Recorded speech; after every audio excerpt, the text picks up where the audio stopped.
انا النهارده عايز اجاوب على سؤال مهم جدا جدا صراحه، سؤال وجودي. هل انت فعلا محتاج موبايل ب 10000 جنيه او اكتر عشان تبقى مرتاح في تجربته؟ فبقالي فتره كده بستخدم اجهزه متوسطه كتير كجهازي الرئيسي وسايب موبايلي الشخصي في البيت راكنه في الدرج علشان اقدر احكم بحياديه واشوف الموبايل من كل تفاصيله. في اخر فتره دي نزل موبايل من شركه انا بحبها شخصيا من زمان وبحب منتجاتها، وهي شركه نوكيا. طبعا دي مش اول مره اتكلم عن نوكيا، جربت قبل كده ال 6، ال 6.1، ال 8 وحتى ال 7 بلس وكنت مرتاح معاهم نوعا ما. فكان قراري اني اجرب ال 8.1 الجهاز الجديد من نوكيا، واللي ما يعتبرش تحديث لنوكيا 8 لان نوكيا 8 ده كان فلاج شيب، انما ال 8.1 ده جهاز فئه متوسطه. طبعا اول حاجه هتفكر فيها لما تمسك جهاز متوسط وتقارن تجربتك بجهاز تاني ب 10 او حتى 20000 جنيه انك هتاخد اداء اقل. بالعكس، حسيت ان تجربه ال 8.1 كانت سلسه اكتر من تجربه موبايلات فلاج شيب جربتها قبل كده، وده اللي يمكن بسبب الاندرويد الخام اللي هو ما فيهوش اي تعديلات ملهاش لازمه كتير. طبعا لو انت مش عارف، فنوكيا كل موبايلاتها بلا استثناء بتيجي بنظام اندرويد 1،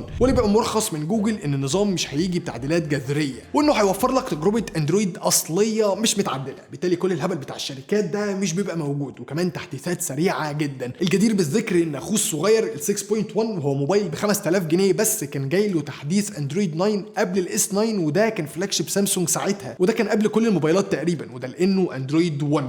يعني نوكيا بتجيب نسخه اندرويد 9 خام تحط لها درايفرات الموبايل وخلاص تبعته للمستخدمين، مش محتاج انك تقعد تعدل وتزيد وتحط في خصائص من الاول وجديد. بس ده طبعا بيجي ليه جوانب سلبيه لو انت متعود على الاندرويد اللي متعدل من اوبو، من شاومي، من سامسونج او حتى هواوي. فاكتر حاجه انا افتقدتها مثلا هي ميزه السوايب من الفينجر برينت سنسور من فوق لتحت علشان انزل النوتيفيكيشن بانل، واكتشفت اني بعمل الحوار ده كتير، خصوصا الموبايلات بقت طويله شويه فالنوتيفيكيشن بار بقت عاليه وما بقدرش اطولها بصباعي. تاني حاجه افتقدتها بصراحه هو برنامج ميوزك كويس، واكتشفت قد ايه برنامج الميوزك بتاع هواوي كويس جدا، ودلوقتي اكتشفت قد ايه هو ابلكيشن حلو لما جربت طبعا نوكيا واعتمادهم على الجوجل بلاي ميوزك، واللي بصراحه بحسه متخلف تماما. تغاضيت عن الموضوع ده طبعا اني نزلت ميوزك بلاير من الستور وخلاص، بس بصراحه مش لاقي حاجه برضو زي الميوزك بلاير بتاع هواوي. بالنسبه للبروسيسور، فالموبايل جايب التشيب السناب دراجون 710، وفي رايي دي اقوى تشيب موجوده في الفئه المتوسطه في مصر وفي السوق العربي. ومش من ناحيه البروسيسور بس، ففكر كمان في الجي بي يو علشان الالعاب، لان السناب دراجون 710 بيجي بالادرينو 615 اقوى معالج رسومي في الفئه دي،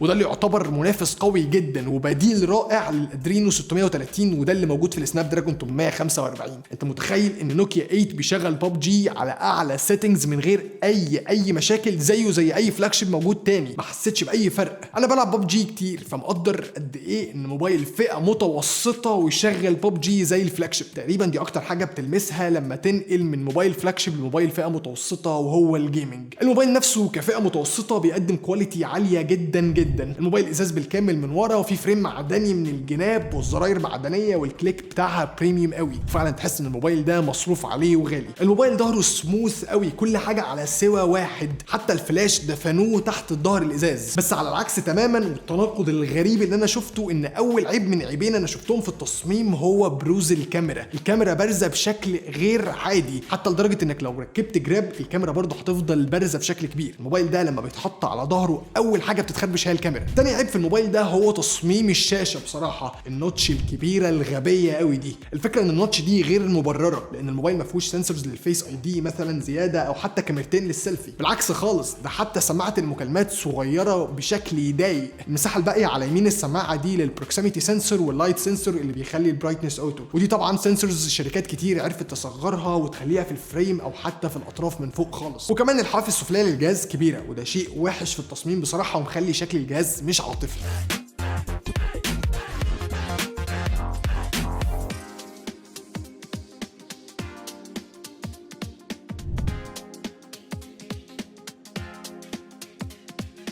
ونيجي للكاميرا. الكاميرا ثنائيه 13 ميجا بكسل، والثانيه علشان البورتري. الكاميرا مش هقارنها باي موبايل فلاج شيب لان دي اكتر حاجه بتخسرها لما تنزل بالفلوس، بس هي بتقدم جوده كويسه، وحتى كمان في الاتش دي ار. الموبايل بيدي صور والوان لطيفه جدا، الوان فاتحه او حتى غامقه، وما بيلسعش الصوره كتير.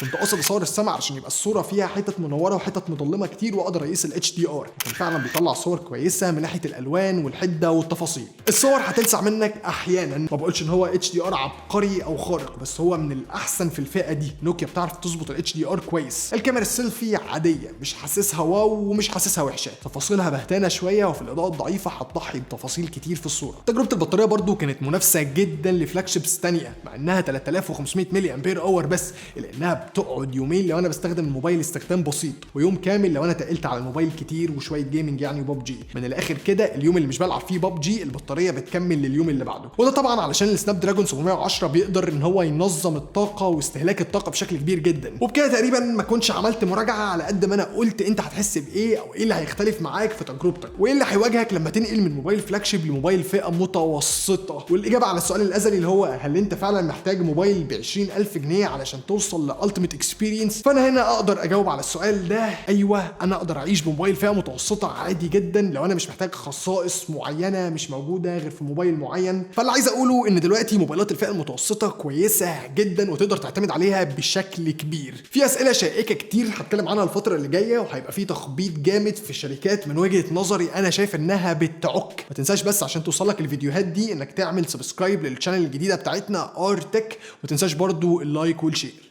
سلام.